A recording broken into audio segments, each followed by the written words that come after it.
بسم اللہ الرحمن الرحیم۔ حدیث نمبر 36 ہے۔ ان ابی ہریرہ رضی اللہ عنہ ان نبی صلی اللہ علیہ وسلم قال من نفس عن مؤمن قربۃ من قرب الدنیا، کہ حضرت ابو ہریرہ رضی اللہ عنہ نے رسول کریم صلی اللہ علیہ وسلم سے روایت فرمائی کہ آپ صلی اللہ علیہ وسلم نے فرمایا کہ جس نے کسی مومن کی دنیاوی تکلیفوں میں سے کوئی تکلیف دور کی، نفس اللہ عنہ قربۃ من قرب یوم القیامت، اللہ تعالیٰ قیامت کی تکلیفوں میں سے اس کی کوئی تکلیف دور کرتا ہے یا کرے گا۔ ومن یسر، اور جو کسی آسانی پیدا کرے گا، علی مؤسر مسلمن، مسلمانوں میں سے کسی کی تنگی کے لیے، تنگی والے کو، یسر اللہ علیہ فی الدنیا والآخرہ، اللہ تعالیٰ دنیا اور آخرت میں اس کے لیے آسانی پیدا فرمائیں گے۔ ومن ستر مسلمن، اور جس نے کسی کی پردہ پوشی کی یعنی عیب پوشی کی، سترہ اللہ فی الدنیا والآخرہ، پردہ پوشی کرے گا اللہ تعالیٰ اس کی دنیا اور آخرت میں۔ ان اللہ تعالیٰ فی عون العبد، بے شک اللہ تعالیٰ اپنے بندے کی مدد کرتا ہے، ما کان العبد فی عون اخیہ، جب کہ وہ اپنے بھائی کی مدد کرتا ہے۔ ومن سلک، دوسری بات شروع ہو رہی ہے، ومن سلک طریقا یلتمس فیہ علما، اور جو شخص علم کی تلاش میں سفر پر نکلا، طریقہ اختیار کیا اس نے سفر کا، سہل اللہ بہ طریقا الی الجنت، تو اللہ تعالیٰ اس کے لیے جنت کا راستہ آسان فرما دیتے ہیں۔ ومجتمع قوم فی بیوت اللہ، اور جب بھی کوئی لوگ اللہ تعالیٰ کے گھر میں کتاب اللہ کی تلاوت کرتے ہیں، یتلون کتاب اللہ، ویتدارسونہ بینہم، اور ایک دوسرے کو سکھانے کے لیے جمع ہوتے ہیں، الا نزلت علیہم السکینہ، تو ان پر سکینت نازل ہوتی ہے، وغشیتہم الرحمت، اور اللہ تعالیٰ کی رحمت ان کو ڈھانپ لیتی ہے، وحفتہم الملائکۃ، اور فرشتے ان پر سایہ کرتے ہیں، وذکرہم اللہ فی من عندہ، اللہ تعالیٰ ان کا ذکر اپنے مقرب فرشتوں میں کرتے ہیں۔ ومن بطأ بہ عملہ، جسے اس کا عمل پیچھے رکھے، لم یسرع بہ نسبہ، اور اس کا نسب اس کو آگے نہیں بڑھا سکتا۔ تین چیزوں کی یہاں پر باتیں بتایا گیا ہے۔ سب سے پہلے تو اس میں یہ بتایا گیا ہے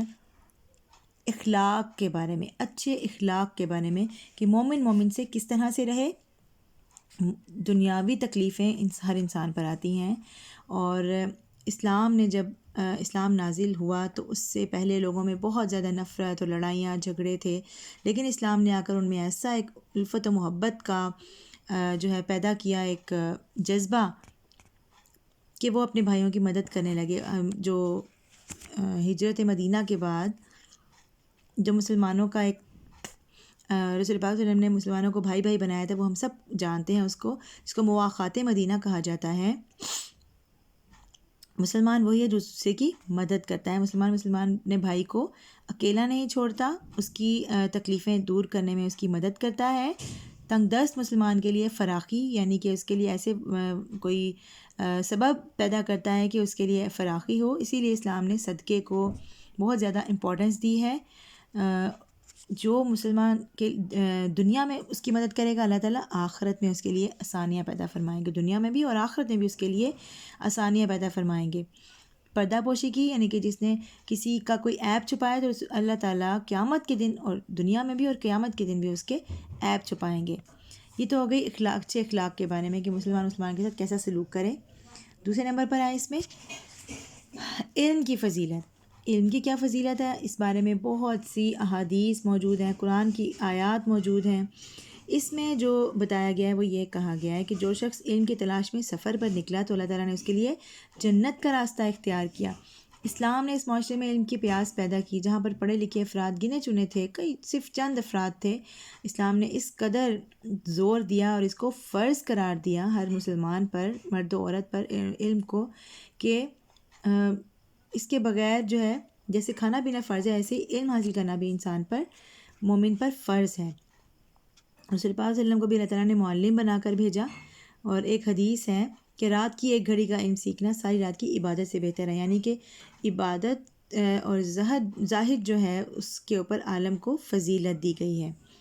اس کے بعد تیسری بات جو یہاں پر کی گئی ہے وہ بہت امپورٹنٹ ہے، کہ جسے اس کا عمل پیچھے رکھے اس سے اس کا نسب آگے نہیں بڑھا سکتا، یعنی عمل پر زور دیا گیا ہے۔ عمل کے بغیر علم جو ہے وہ وبال ہے، یعنی کہ گمراہی ہے۔ ایک موقع پر رسول اللہ صلی اللہ علیہ وسلم نے فرمایا کہ 2 آدمیوں نے میری کمر توڑ دی، ایک جاہل عابد اور دوسرا بے عمل عالم، یعنی کہ عالم وہ جو دوسروں کو تو عمل کی دعوت دے اور خود عمل نہ کرے، اور جاہل کون کہ جو کہ مطلب جاہل عابد کون کہ جس کو پتہ ہی نہیں ہے کہ اللہ سے عبادت کیا کر رہا ہے، وہ کس طرح سے تعلق بنائے بغیر وہ عبادت کرے، تو وہ جاہل عابد ہے۔ علم میں سب سے پہلے جو فضیلت ہے وہ قرآن پڑھنے کی فضیلت ہے۔ قرآن مجید پڑھنے کی اس طرح سے فضیلت ہے کہ فرشتے اس عمارت کو جو ہے سایہ فگن ہوتے ہیں، اس کے بعد سایہ کرتے ہیں۔ قرآن مجید کے ایک لفظ کو پڑھنے کا اس قدر ثواب بتایا گیا، اس کو نجات کا ذریعہ بنایا گیا ہے۔ جب بھی کبھی قرآن میں ایمان کی اسلام کی بات ہوتی ہے، ساتھ ہی ایمان جو ہے عمل صالح کی بھی بات ہوتی ہے کہ اسلام اور عمل صالح ساتھ ساتھ ہے، مشروط ہے، لازم و ملزوم ہے۔ ایک مرتبہ رسول اللہ علیہ وسلم نے فرمایا کہ اے فاطمہ، تمہارا باپ آخرت کے معاملے میں تمہارے کسی کام نہیں آئے گا۔ حضرت نوح علیہ السلام کا نافرمان بیٹا بھی جب طوفان میں گرفتار ہوا تو آپ علیہ السلام نے اللہ سے کہا کہ یا اللہ یہ میرے اہل سے ہے، تو اللہ تعالیٰ نے فرمایا کہ اے نوح یہ تیرے اہل میں سے نہیں ہے، کیونکہ وہ اس کے اعمال ایسے نہیں تھے۔ اس کے بعد ہے نیکی کی برکت۔ ان ابی عباس رضی اللہ عنہما رسول اللہ صلی اللہ علیہ وسلم، حضرت ابن عباس رضی اللہ عنہ نے رسول اللہ علیہ وسلم سے یہ روایت فرمایا، فیما یروی ان ربی، اس طرح کہ انہوں نے اپنے رب سے روایت کی، یعنی یہ حدیث قدسی ہے۔ قال ان اللہ تعالیٰ کتبہ، آپ سے نے فرمایا کہ بے شک اللہ تعالیٰ نے لکھا، حسناتی و سیئاتی، نیکیوں کو اور برائیوں کو، ثم بین ذالک، پھر ان کو واضح کر دیا، فمن ہما بحسنۃ، جو نیکی کا ارادہ کرتا ہے، فلم یعملھا، اور اس پر عمل نہیں کر پاتا، کتبہ اللہ تعالیٰ عندہ حسنۃ کاملۃ، تو اللہ تعالیٰ ایک مکمل نیکی لکھتا ہے، یعنی بھی اس نے عمل بھی نہیں کیا۔ وَإِنْ ہَمَّ بِهَا فَعَمِلَهَا كَتَبَهَا اللَّهُ تعالیٰ، اور اگر ارادہ کر کے عمل بھی کر لے تو اللہ تعالیٰ عِنْدَهُ عَشْرَ حَسَنَاتٍ إِلَىٰ 700، تو اپنے پاس اس کی 10 سے 700 گنا تک نیکیاں لکھتا ہے، ضِعْفٍ إِلَىٰ آفِ کثیرۃ، بلکہ اس سے بھی کئی گنا زیادہ، یعنی کہ 700 گنا سے بھی زیادہ۔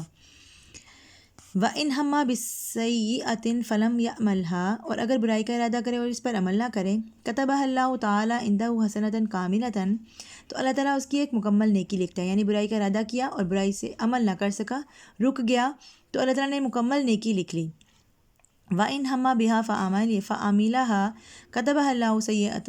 وَاحِدَةً، اور اگر اس برائی پر عمل کر لیا تو اللہ تعالیٰ نے ایک ہی گناہ لکھا۔ اس حدیث سے قدسی میں اللہ تعالیٰ نے اعمال کا دار و مدار نیتوں پر رکھا ہے، یعنی بعض اوقات انسان کی چھوٹی سی نیکی اپنے اخلاص اور حسن نیت کی وجہ سے بڑے سے بڑے عمل پر بھاری ہو جاتی ہے۔ اب اس میں ایک اور بات بھی یہ ہے کہ الحمدللہ اللہ تعالیٰ غیر ارادی خیالات میں